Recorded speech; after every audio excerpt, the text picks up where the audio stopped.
আজ শুক্রবার। আসসালামু আলাইকুম রহমতুল্লাহি বারাকাতুহু। হয়তো আজ আপনি সূরা কাহাফ পড়বেন, কেউ শুনবেন, কেউ হয়তো শুধু ইউটিউবে বা ফেসবুকে সূরা কাহাফের ভিডিও দেখবেন। কিন্তু একটা প্রশ্ন করি, আমরা কি কখনো ভেবে দেখেছি সূরা কাহাফ শুধু পড়ার জন্য নয়, বরং আমাদের জীবনকে শেখানোরও জন্য। কারণ সূরা কাহাফের মধ্যে এমন কিছু শিক্ষা আছে যেগুলো আজকে আমাদের জীবনের সঙ্গে আশ্চর্যজনকভাবে মিলে যায়। আজ আমি আপনাদের সূরা কাহাফের পুরো কাহানি বলবো না, বরং মাত্র কয়েক মিনিট বলবো সূরা কাহাফ আমাদের জীবনে কি কি শিক্ষা দেয়।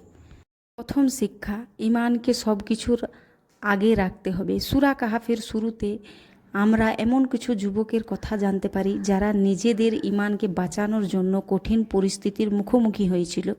এখান থেকে আমাদের শিক্ষা কি? আজ আমাদের সামনে হয়তো গুহা নেই, কিন্তু পরীক্ষা আছে। বন্ধু কি বলবে, মানুষ কি বলবে, সমাজ কি বলবে, এসব চিন্তা করতে করতে আমরা অনেক সময় নিজের ঈমানের সঙ্গে আপোস করে ফেলি। কিন্তু একজন মুমিনের কাছে সবচেয়ে গুরুত্বপূর্ণ হওয়া উচিত মানুষ আমরা ব্যাপারে কি বলবে সেটা নয়, আল্লাহ আমার ব্যাপারে কি বলবেন। তাই প্রথম শিক্ষা হলো দুনিয়ার জন্য ঈমানকে ছেড়ে দেওয়া যাবে না। প্রয়োজনে মানুষ আপনাকে ভুল বুঝবে, কেউ আপনাকে নিয়ে হাসবে, কেউ আপনার থেকে দূরে চলে যাবে, কিন্তু আল্লাহর জন্য কোনো কিছু ছাড়লে আল্লাহর কাছে সেটা কখনোই বৃথা যায় না। দ্বিতীয় কথা, সম্পদ পেয়ে অহংকার করা যাবে না। সূরা কাহাফে এমন একটি ঘটনা আছে যেখানে একজন মানুষকে আল্লাহর প্রচুর সম্পদ দিয়েছিলেন। তার বাগান ছিল, সম্পদ ছিল, শক্তি ছিল, কিন্তু সমস্যা হলো সম্পদ পাওয়ার পর সে নিজের ওপরে বেশি ভরসা করতে শুরু করেছিল। আর এখানে আমাদের জন্য বিশাল শিক্ষা। আজ আমাদের কাছে টাকা থাকতে পারে, বাড়ি থাকতে পারে, ব্যবসা থাকতে পারে, ভালো চাকরি থাকতে পারে, অনেকের ফলোয়ার থাকতে পারে, কিন্তু আমরা যেন কখনো ভুলে না যাই এসব আমার নিজের ক্ষমতায় আসেনি। আল্লাহ চাইলে এক মুহূর্তেই সব কিছু পরিবর্তন হয়ে যেতে পারে। তাই মুমিনের মুখে শুধু আমার টাকা, আমার বাড়ি, আমার ক্ষমতা এগুলো থাকবে না, বরং থাকবে আলহামদুলিল্লাহ, আল্লাহ আমাকে দিয়েছেন। কারণ সম্পদ পাওয়াও পরীক্ষা, আবার সম্পদ হারানোও পরীক্ষা। তৃতীয় শিক্ষা, সব কিছু আমরা বুঝতে পারবো না। মুসা আলাইসাল্লামের সঙ্গে খিজির আলাইসাল্লামের ঘটনা আমাদের একটা অসাধারণ শিক্ষা দেয়। আমরা জীবনে অনেক সময় এমন কিছু ঘটতে দেখি যেটা আমাদের কাছে একদম অন্যায় মনে হয়।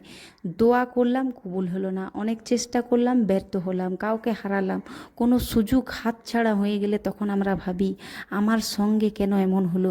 কিন্তু সূরা কাহাফ আমাদের শেখায় আপনি পুরো জীবন ছবিটা জানেন না, আপনি পুরো ছবিটা জানেন না, আপনি শুধু আপনার জীবনটাকে একটা অংশ দেখছেন, আল্লাহ পুরোটা জানেন।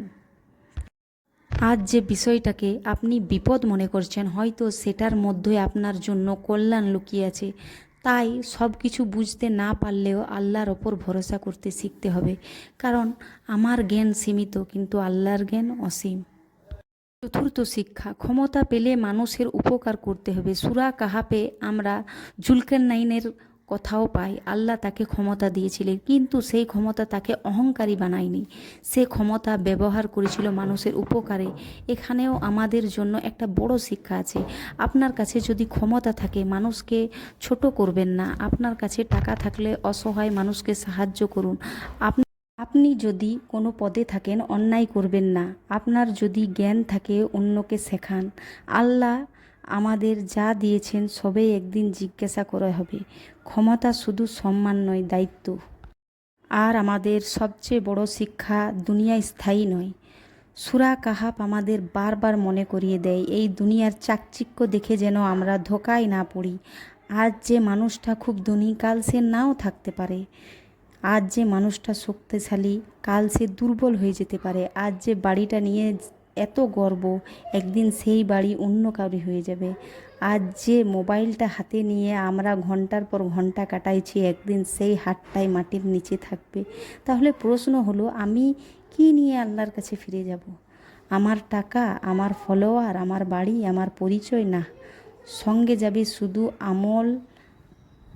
তাই আজ শুক্রবার সূরা কাহাফ পড়েই যেন আমরা শেষ না করি, নিজেকে একটা প্রশ্ন করি, আমি কি আমার ইমানকে দুনিয়ার চেয়ে বেশি ভালোবাসি? আমি কি আমার সম্পদের জন্য আল্লাহর শুকরিয়া আদায় করি?